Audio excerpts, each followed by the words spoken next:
It's that time of the season again. Todd McShay releases his mock draft 1.0. Let's take a look at who he has the Jets drafting. Jets!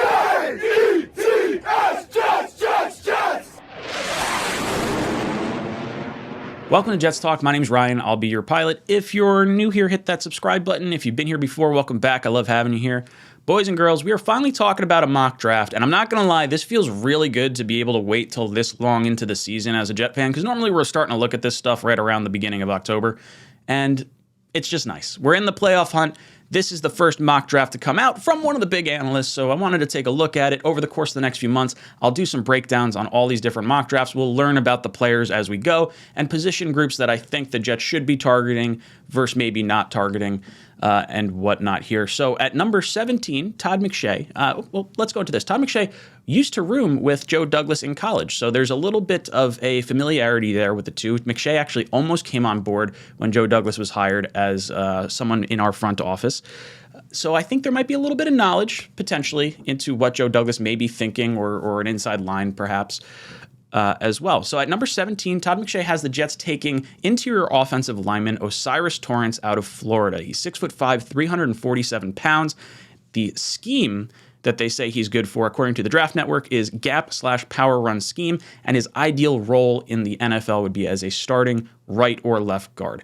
Now, on this mock draft, Todd McShay has Torrence listed as an offensive tackle, which to me makes a ton of sense position-wise for what the Jets should go after. You look at the tackle position, you have Dwayne Brown, whose status is up in the air as far as is he going to come back for another season? He is under contract, or is he going to retire?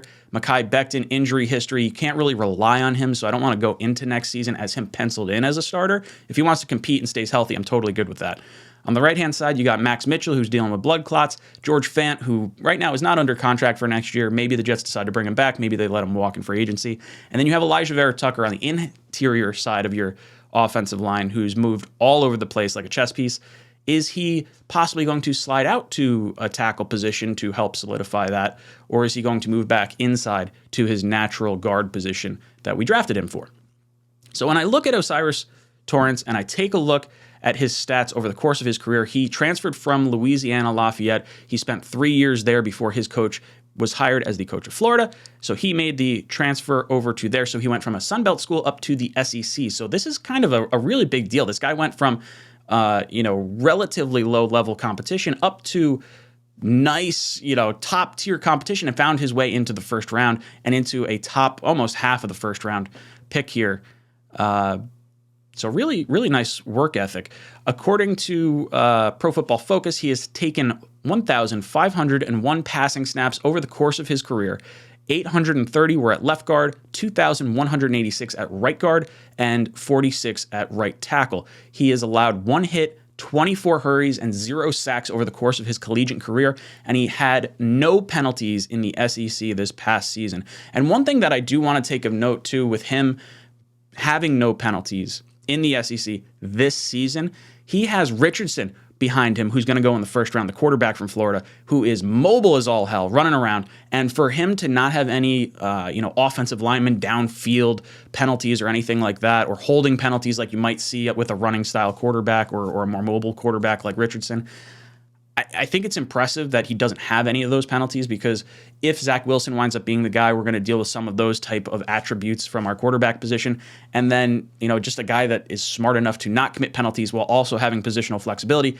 This guy could, in an emergency situation, move out to tackle, but clearly he's more comfortable at the guard position here. And based on what I've watched of him on tape, like I said, I'll link his Georgia tape down below.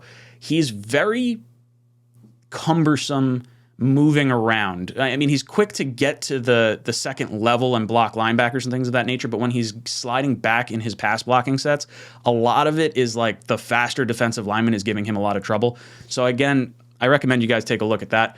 But when I'm taking a look at drafting a potential interior offensive lineman this year, I don't particularly like that, because I like Elijah Vera Tucker. I would love to have him move back inside to left or right guard. We have Laken Tomlinson, who he signed for a bunch of money this past year. He's under contract for 2 additional years after this season. So do the Jets decide to move on from him after bringing him in? Obviously they have the connection from the San Francisco time, and the Jets would save some cap space, but do you do that just 1 year into that type of relationship with that type of contract? I don't know if you do. I guess the benefit could be is if you wanted to groom Torrance the right way, you could have him sit behind a Pro Bowl guard in Tomlinson and let him learn the offense the right way. He could fill in emergency capacities if offensive linemen do go down. And then, maybe after next year you decide to move on from Tomlinson and you have your bookend guards in Tomlinson and AVT for the next 10 years. If that's the type of player you're getting in the first round, I have a very hard time having any issue with that.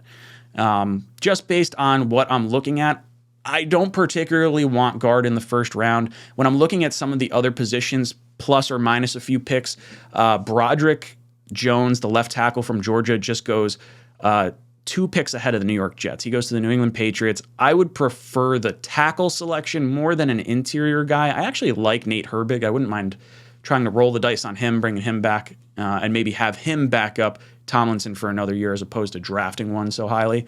The other option for me, just a few picks behind us, is Brian Branch, the safety from Alabama. The Jets are going to be losing LaMarcus Joyner. We have Whitehead under contract, but we really don't have much help in terms of safety play for this year. So there's part of me that says, if there's a trade down opportunity, I would probably welcome that. I'm looking at players that could help us win a ring next year. 2023, the Jets are projected to have a Super Bowl caliber, roster, aspirations. You're trying to go to the playoffs. Do you, draft for the future, or do you draft for the now since your team is built to win right now? That's probably the balance that they're going to have to deal with. I don't hate this selection. I don't particularly love it. I would tend to go tackle or safety or linebacker, somewhere along those lines. But guys, let me know your thoughts on O'Cyrus Torrence. Is he the player you would prefer to take right there? Are there other players that you like? Let me know what you think of his game tape. Is it someone that we should be keeping a closer eye on? Let me know in the comment section down below. And as always, go Jets.